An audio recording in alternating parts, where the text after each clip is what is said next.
Okay, we have an absolutely beautiful level 2 whitetail.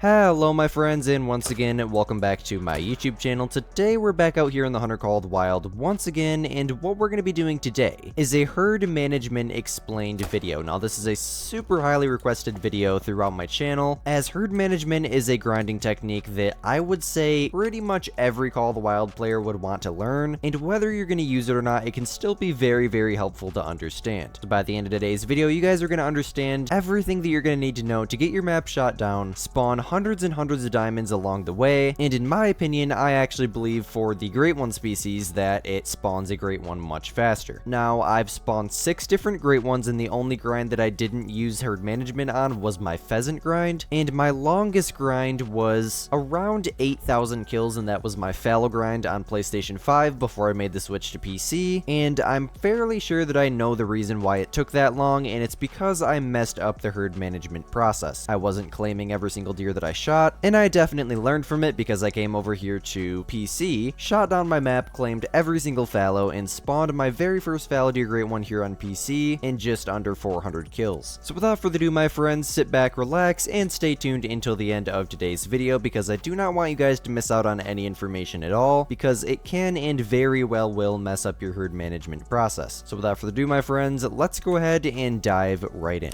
Okay, so if you haven't watched any Great One guides before watching this, I would strongly suggest going to check out a couple of my Great One guides, just so you can understand the basics of finding your drink zones, getting set up, and pretty much just the overall basics to starting a grind and what you need to do to prepare yourself for the herd management process. Now, you can also stick around until the end and watch the video after this video, as there is some very helpful information in this video that will probably improve your understanding or just give you the general idea of what you're going to need to do to get set up for a Great One grind. So obviously, the very first step to any Great One grind is going to be to find all of that species' drink zones. Now, if the species doesn't drink, like tar or pheasant for example, I would never suggest finding all the pheasant zones because there's really no point, as they are the easiest Great One grind, and I spawned one in just under 700 kills without even finding all of my zones, and like I said at the beginning of the video, I did not use herd management. Now, if you don't know where to look or what time to set it to for your specific species, join my Discord server, as we do have hotspot maps for every single species in the game, showing you when and where to find their need zones. So once you guys have found all of your drink zones, this is where a little bit of confusion comes in for the people that are using HM and for the people that aren't using HM. So if you are using herd management, what you're going to want to do is take all 16 of the tents, because there is a 16 tent limit on every single map in the game. It's just the limit. They don't let you have any more, but there is a 32 tripod limit, so that's a plus. And what you're going to want to do is go ahead and pick your main zones. So for me here on Reventuli, every single lake that I am set up at is a main zone, and the rest of my map is fully shot down, meaning that all of my exterior zones, or the zones that I'm not set up at, are filled with tiny whitetail, being either really small level 2s or tiny level 1s. So what you're going to want to do is find 16 zones that are not going to be your main zones, so exterior zones that you don't like and you don't want to grind at, and you're going to want to place one tent at each zone. You're also going to want to place one tripod at each zone, and the reason that you're not going to want to use a pickup tent, say for example like this zone here, I have a tent that I fast travel to, I run to my tripod, shoot the zone, and then I use this tent to go claim my harvests. The reason that you're not going to want to do that for your exteriors, and you're just going to want to go run to claim your kills, is because of the fact that if you're using one extra tent to claim your kills at all of your exteriors, you're not going to be able to get your zones shot down as fast, because you're only going to be able to get set up at half the amount of zones. Using all 16 of those tents is going to make the process go faster, because you can get through more zones in a shorter amount of time. So now that you're set up at 16 different exterior zones using 16 tents and 16 tripods, what you guys are going to want to do is start to shoot down your exteriors. This is a process that you can begin doing as you're setting up. For me, I do have a little bit of OCD, so I like to do it after I'm fully set up. And if you don't know what level or what score to shoot your specific species down to, this is again where I'd suggest checking out a specific specific Great One guide for that species, but since I'm currently doing the whitetail grind, I use the visual method where if it looks like a level 1, treat it like a level 1. So you'll notice for some whitetail, the level 2 rack that looks fairly similar, if not identical to the level 1 rack, that is the only level 2 and the largest whitetail that you're going to want to leave on your map. You can also use the score 150 and above. If the maximum estimate goes above 150, then shoot it. That's a little bit more on the extreme side because sometimes you'll get an estimate that goes to 170 or 180 and the rack is still the level 1 rack. Now for fallow, I always use the estimate of 150. I'm not sure what it is for black bear because I haven't done that grind yet, but for red deer, I always shoot down my animals all to level 4s. No level 5s on my map at all. So you guys are probably asking, Squid, what do I do once I have a zone that's fully shot down? Now let's say for example this zone right here filled with non-shooter deer and I'm still set up at it. So what you're going to want to do is pull your tent, pull your tripod, and then find another exterior zone that's not shot down and use that tent and tripod to set up at that exterior zone. You're going to want to repeat this process with all 16 of your tents until your entire map is shot down, besides your 8 to 12 main zones, which you're going to want to keep big deer in or big animals in, because obviously these are your main zones, and the whole point of using herd management is to fill all of your zones that you're not going to be hunting with tiny animals to force spawn bigger animals into your main zones, therefore spawning more diamonds, bigger rares, and in my opinion, that Great One even faster.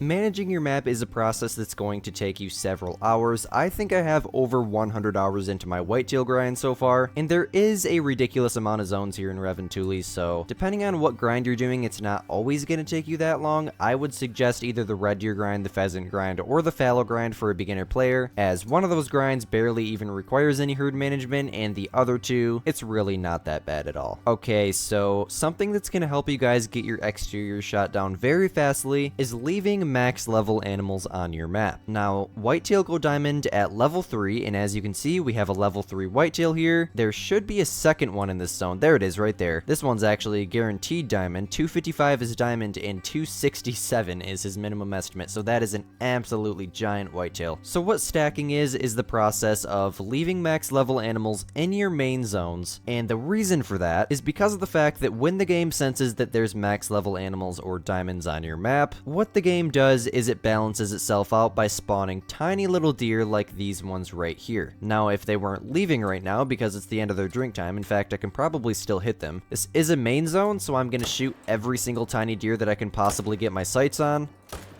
And the reason for that is because I want more big deer to spawn into my mains. Obviously because it's your main zone, and the bigger the deer, the better. Now, how this is going to help you with your exteriors is, like I said, having those max level animals in your main zones is going to force spawn tiny animals, therefore making your exterior zones fill with tiny animals faster. So once you get set up on all 16 of your exteriors, I would suggest jumping through some of your mains. Even though it might take a little bit to run to them, I would always suggest getting max level animals into your main zones because it'll make that herd management process so much faster. Trust me, it definitely does make it faster. I would say 8 or 9 times out of 10. I'll find a zone with some big deer in it. We'll use this zone as an example. Let's say there's a big level 2 there that goes up to 250. I'll shoot it, leave the game, come back in, see what respawned, and what do you know, it's either a tiny 2, a 2 that's just barely a shooter, or most of the time it's a tiny level 1. And the reason for that is having those max level animals stacked in my main zones, or just having those max level animals on your map. Having them on your map will make you get tiny respawns, but having them in your main zones is just so much more organized and you know where they're at. You can shoot them whenever you want. I always stack 7 to 12 max level animals in my main zones before I even consider shooting them, just because I really want to make sure that every single exterior is fully shot down, and it makes some pretty cool YouTube shorts. I mean, who wouldn't want to shoot 12 diamonds in a row? And we have another tiny little level 1. Now, something that I see a lot of beginner grinders doing, quite consistently actually, is they're under the impression that once they get a zone shot down, they're completely done with it. Now, while that is somewhat true, especially with grinds like the fallow grind where there's consistent jumpers, I mean, you can get diamonds out on the coast every other run if your herd management isn't fully perfect. I would always suggest going to check as many exterior zones as you possibly can, just to check for any any shooter deer whatsoever or any shooter animals whatsoever, because what you really don't want is for there to even be one singular zone where there's a shooter buck in it, or again, a shooter animal in it. That's a diamond potential black grouse. I should probably shoot that. And another thing that I see a lot is people telling me that they're thousands and thousands of kills into their grinds and they don't have a great one. And while that is 100% possible, you know what else is 100% possible? That great one could be in an exterior zone. I've seen it happen. I've had it happen. Great ones show up in exterior zones all the time. You can get jumper shooters, you can get jumper diamonds, you can get jumper rares. Why wouldn't you be able to get jumper great ones? Just because your herd management is super oh, that's a level 3. Oh my goodness. Well, there's your proof right there. We have a guaranteed diamond whitetail in an exterior zone right now. I'm genuinely surprised it didn't spook. I literally just shot a level 2 right here. So we had a shooter buck in that zone, and we have an absolutely giant level 3 over here in this zone. Let's get this thing taken down. I don't think there's any other shooters here. Yeah, as you can see, the only other deer that are here is a tiny level 1 and another tiny level 1. So chances are this is a jumper that jumped from one of my main zones. And it's quite crazy that literally when we're talking about jumpers, we get a jumper, but hey, I guess that's better for the video, right? And he's down. Okay, well, here's our diamond jumper. 271.75, guys. That is a 270 plus diamond whitetail in an exterior zone. That just shows the possibility of jumpers. This literally happened at the perfect time. For those of you guys that don't hunt whitetail very much, 270 plus whitetail are pretty freaking rare. Look at the size of that buck. Oh my goodness. At an exterior zone too. He's almost max weight. Double lunged him there, a little bit higher than I'd like to be, but still a decent shot. I will definitely take that. Let's just hope he respawns as a level 1 now, right? So in conclusion, with proof from Squid, checking your exterior zones is 100% worth it. Even if you just visited the zone a few rotations ago and there were no shooters there, it is always worth it to check your exterior zones. Okay, and then last but not least today, it's kind of another tip for you beginner grinders. Something that I see happening a lot, and something that I actually had a viewer in my live stream chat doing, is not shooting the small deer in your main zones. Now, the entire point of herd management is to make it so that way there's big shooter deer in your main zones, like this buck here. Not the widest buck, but he's definitely a shooter. And this deer right here in an exterior zone would not classify as a shooter buck. Now, this is a main zone. This deer is tiny. It should not be in my main zone, therefore I'm going to shoot it. In your main zones, you're going to want to shoot any male that spawns in, especially if it's a tiny male. Never, ever, ever, ever leave any males unless you for some reason can't get a good shot on it in your main zones, because that's just going to restrict you even further from spawning that great one. Every time that you shoot a male, there's a small chance that it can come back as a great one, and that small chance is what you're relying on over thousands and thousands of kills. Hey guys, if you enjoyed today's video or found it helpful in any way, shape, or form, definitely let me know down below by smashing that like button and subscribing, as it is much appreciated, and it is the #1 thing that can help support the YouTube channel. We are growing very, very fast here on YouTube, and I cannot thank you guys all so much for the support. We're about to break 1.3 million total channel views, and while we still have a very long ways to go, we're definitely picking up the pace a little bit. So without further ado, my friends, my name is Squid, you're watching Squidster Outdoors, and we'll catch you in the next one. Peace.